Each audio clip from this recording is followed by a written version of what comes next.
this, it'll be the 5th, but I have a jam-packed comic pick of the week for you. I have 4 comics, that's right, 4. I'll try to make it brief for you guys, but we're gonna start with Captain America, because how could I let Independence Day pass without talking about the Captain America reboot? I love me some Steve Rogers. He is wholesome, he is hunky. Let's get to it. It's got Bucky Barnes, it's got Agent 13, aka Sharon. I won't give away too much of the plot, but Hydra has sort of broken the world. They do address that thing, I don't know if you heard, but in the last run of Captain America, somehow he became part of Hydra. I'm super not here for that. Captain America is an American sweetheart, how could you do that to him? But he is not part of Hydra in this one. A lot of this comic is Steve Rogers' sort of internal monologue about what's been going on in the world. He does do some heroic stuff. He talks a lot about what has happened with Hydra and all the ways it's broken the world. Cap isn't really sure what to do with himself, and there's also the little issue of Hydra using his face, is how they talked about it in this comic, where, you know, people thought that he was part of Hydra. So, also a bummer. So that's like stunting his ability to be Captain America, who's always been sort of this beacon of like wholesomeness. You know, like he's like a mayo and tomato sandwich on Wonder Bread. He's just Captain America. I love me some Steve Rogers. This was a really good comic, and I'll probably read the second one. I was pretty interested in it, and I liked seeing all the characters come back, but there was some stuff in here that I kind of didn't really understand because I didn't read any of the previous Captain America comics. Probably should have jumped on that, but I didn't. I would really love a Nomad comic. I probably shouldn't say that while I'm reviewing a Captain America comic, but whatever. I'm waiting for it, Marvel, you heard me. Hi, Bearded Cat. Call me.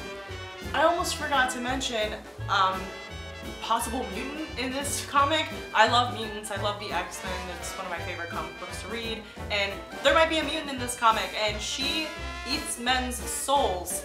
What an aesthetic. I'm very here for that. I'm interested to see where her character goes. Yeah, you get it, honey. Eat those men's souls. So the second comic pick of the week is DC's Batman. This is the wedding edition. That's right, it's the Selina Kyle Bruce Wayne wedding you've been waiting for since, I don't know, Batman started way before I was born. Listen, hot take, but I'm over Batcat. That's right, you heard me, I'm over Batcat. I said it, don't at me, do at me on Twitter, Hello Destiny, right here, because I want to talk to you about it. But I don't care about Batcat anymore. Basically, they made me not care about a couple that is iconic. And I'm not really up to date on the Batman comics right now, so I was picking this up in the middle of its run. I've been seeing tons of panels and stuff online about like Clark and Lois, a pairing that is, I mean, more iconic than Batcat, in my opinion. However, I've seen tons of panels of Clark and Lois and Bruce and Selina, and I've seen all the panels where Bruce is like talking to his kids about the engagement. Like, I knew this was happening, I knew this was coming, just because I follow a bunch of comic book blogs and stuff, but I'm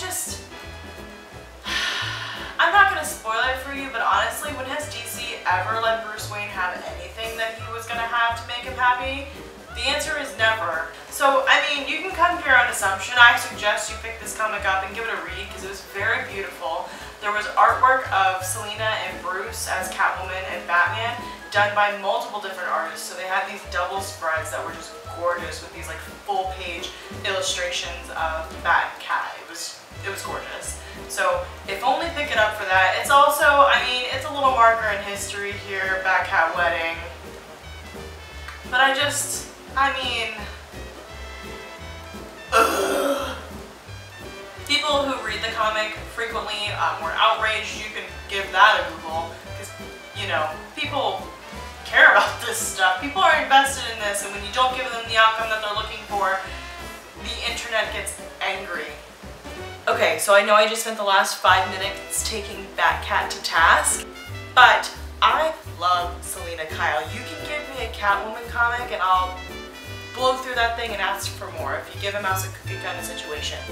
Now, after the anniversary issue, Catwoman 1 came out. It's called Copycats 1, and on the cover there's some real meta stuff happening. She is holding the cover of the, let me reach for it, sorry, holding the cover of the Batman Wedding issue, and she says, I do, or I don't. Read Batman 50 first, or I'll spoil the whole thing.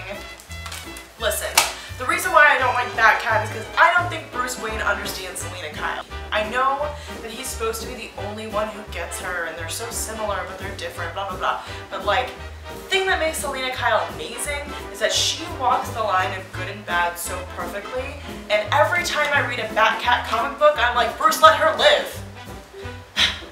This comic lets her live. My girl, Selina, doing flips, jumping into subways in her heels and her dress. My God, I missed you.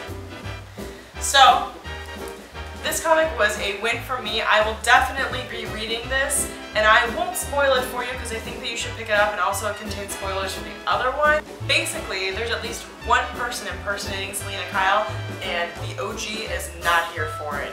And why would you be? Because you're Selina freaking Kyle and you're the best. Anyways, this was very good. You really get a glimpse into Selina Kyle, the human, not just her being cold as Catwoman, because a lot of times she just kind of does that stuff to seem like she's almost heartless in a way, but she's definitely not. You get to see the more human side of her. Another really cool thing about this comic is that it is both written and illustrated by a woman named Joelle Jones. I hope I'm pronouncing her name right because it does have an umlaut in it.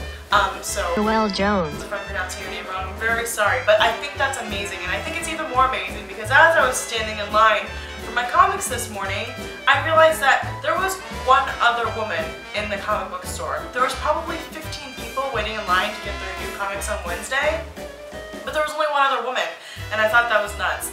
And all I could think to myself was, man, where the ladies at? So it's great to see ladies in comics writing really strong, awesome, independent female leads. And also, I mean, she's drawing it, and this comic was, I mean, it was beautiful. So pick it up, support women in comics. I think that's really, really cool. And also, Selina Kyle, undeniably one of the coolest DC vixens. So, hello, what are you waiting for? Was my love letter to Selina Kyle too intense? I don't want you guys to think that I hate Bruce Wayne. I just think he can be a whiny baby. And we've made it. Thank you for watching the video so far, and here is your indie pick. It's called Lady Mechanika. Lady Mechanika. Machanika. Lady... how many times am I gonna mess this up? Finally, I have your indie pick of the week. It's Lady Mechanika. It's a comic by Benitez Productions, a comic book company I've never read from. It was a steampunk fever dream in the best way possible. I really liked it, and I really liked the main character, Lady Mechanika. Sorry, I haven't read this comic before, but I really liked it. So basically, there is a lot of backstory going into this comic, so it was a little weird. This is the first issue, as in they're like starting at #1 again to start like a new series. But they do reference some of the characters' backstories. But what was really cool, and I thought was really cute, was they used like a little asterisk and then like a box that told you where you could go find the story that they were referencing. So basically, Lady Mechanika, I don't know, I'm gonna call her Lady Mechanika, okay? So she is part cyborg. Her legs and her arms are made of metal of some sort, and she has no clue how she got that way, and this is sort of her quest to figure that out. You take the first steps in figuring out what her past was like with her. She gets into a little bit of trouble, but she's really, really cool. Not only is she seen as being sort of sensitive and almost motherly, but she's also seen as being like super kick butt, and I thought that was really interesting. And this comic is gorgeous, like very gorgeous. Like sometimes I have the bad habit of just kind of speed reading through things and not sitting back and taking like a good look at like the artwork, because I don't know, why would I read a comic book otherwise? Because I'm ridiculous is the answer to that question, I guess. But this, I couldn't stop looking at it. It was just, it was drawn so well, and she is like beautiful. She's a beautifully drawn character, and I think the steampunk aesthetic is really cool, and this has every bit of it. It's just dripping with that sort of Victorian era mixed with, did you hear that stutter? The Victorian era mixed with, you know, all the mechanics and stuff like that. So I would definitely pick this up. It's, you know, it might fly under your radar, but I think that would be a mistake. It was very interesting. I will keep reading this one, so. As per usual, you can get all of these comics and more at Coliseum of Comics on Park Street in Jacksonville. Go see John and Amber and tell them I said hello. They have everything you're looking for. They have a huge selection of indie comics. They have DC, they have Marvel, they have all those little pop toys that I can't get enough of. Just let them help you find a comic that you should have been reading, but for some reason we're not, because that's the fun of this. There are so many stories out there, and they're all out there and beautifully illustrated for us. So this week, these were my comic picks of the week, and I'll see you guys next Thursday.